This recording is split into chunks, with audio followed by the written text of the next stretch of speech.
The smartphone world is kind of tough for companies like LG. 2 years ago, the company was one of the pioneers of the concept of dual cameras, which most phones have today. Last year, the company pretty much brought us the first 18:9 aspect ratio on a display, which most phones have today. So, being such a pioneer, why is it that LG doesn't have the popularity that it deserves? Maybe it's the fact that some of all this innovation needed iteration and refinement, and I think this is finally what we have today. I'm Jaime Rivera with Pocketnow, and this is our review of the LG G7 ThinQ.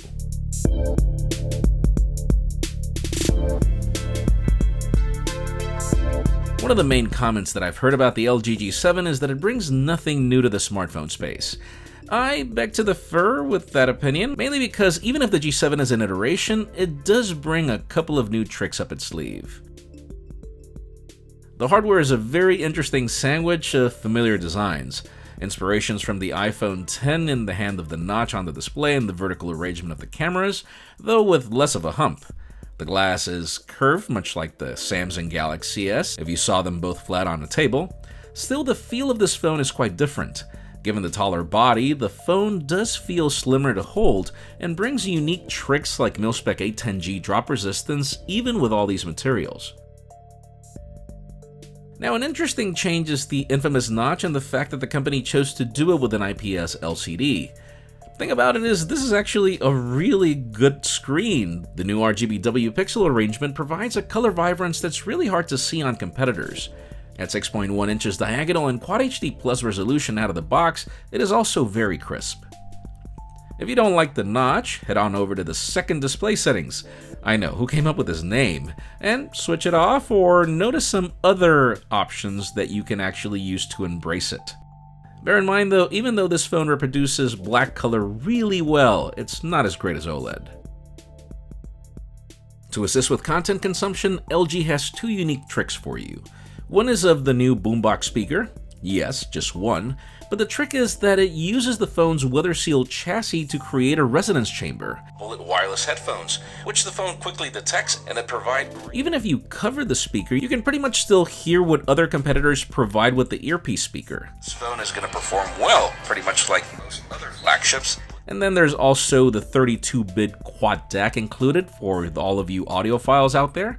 Bear in mind though, you need a good pair of headphones to drive that, and they weren't included in the box. Internally, it has most of the latest specifications. We have a new Qualcomm Snapdragon 845, 64 gigs of expandable storage, a 3000 mAh battery, fast charging capabilities with the bundled accessories, wireless charging, and about the only spot on the spec sheet is the 4 gigs of RAM in these current trends. The hardware runs on LG's proprietary UI on top of Android 8 Oreo. Sadly, we're still a decimal behind when it comes to upgrades. The aesthetic is not really my favorite as well, with some weird spacing for icons and widgets on the launcher. Things I praise are the flexibility of the navigation bar, allowing useful one-handed tricks like a notification tray button at the bottom, and if you slide on these buttons, the UI becomes smaller for whenever you need reachability. Now, even with the name ThinQ, LG isn't really trying to wow anybody with the AI user interface.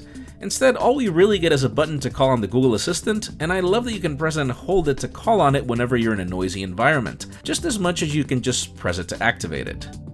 As of the time of this review, you can't really remap the button, but you can also double press it to activate the Google Lens, and I'm not gonna lie, I'm actually finding this very useful. I've been using the final retail version of the LG G7 for a week in New York City, and the prototype for 5 days prior.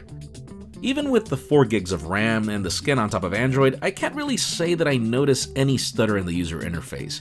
You can play graphics-intensive games just fine, and there's really nothing to complain about the experience. Probably my first complaint with the prototype was noticing odd gaps in third-party apps with the scale on the LG notch and this whole tall screen aspect ratio, but after a couple of software updates on the final retail version, it seems that all this went away. My testing period has been on T-Mobile's network, with reception being very good, and phone calls being really crisp as well, and I'm sure it has everything to do with LG's tweaks in the hardware side. Now, what I will tell you that I'm really impressed with is the battery life. LG somehow has really outdone itself with optimizations that get this phone to end of day just fine, something that's surprising considering the mid-size power pack. The camera experience on the LG G7 is probably one of the most useful in my opinion. We have two 16-megapixel sensors, one of regular f1.6 aperture, the other wide-angle at f1.9 aperture. The company continues to push for more megapixels at a smaller pixel size than most flagships, and yet manages to provide some incredible photography. This is what I'd call good and saturated eye candy for those of you looking to filter less of your photos on Instagram. At night, the company uses pixel binning in its ultra-low light mode, meaning the 16 megapixels become 4 in order to provide more light. AI is a big deal in this camera, being able to detect objects in the scene and have the camera adjust, but what I like the most is the fact that this is an optional toggle. Portrait mode on the primary camera and the selfie shooter is actually really good as well, with probably one of the most natural results I've seen. And yes everyone, this also means the selfie camera actually got an upgrade.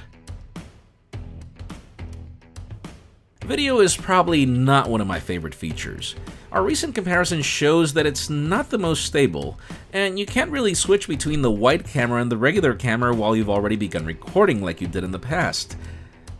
I could tell you that I like the selfie video now bringing stabilization, though the crop is horrible, and the colors look a little washed out once you pull them into the computer. There are manual controls for both photo and video though, if you want that in order to fix these shortcomings.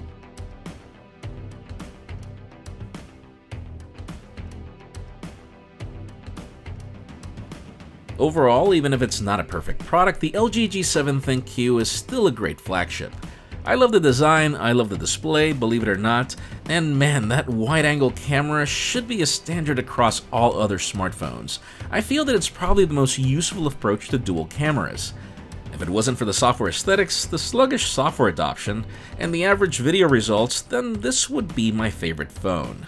We even decided to delay this review a full week just to make sure that the final retail unit brought the same problems, and we're confirming the feedback. Do we recommend it? Yes, definitely. Is it the best at everything it can do? Sadly, not for 2018. Let us know what you think in the comments down below, and while you're at it, make sure you follow us on social media and subscribe to our channel for more videos like this one.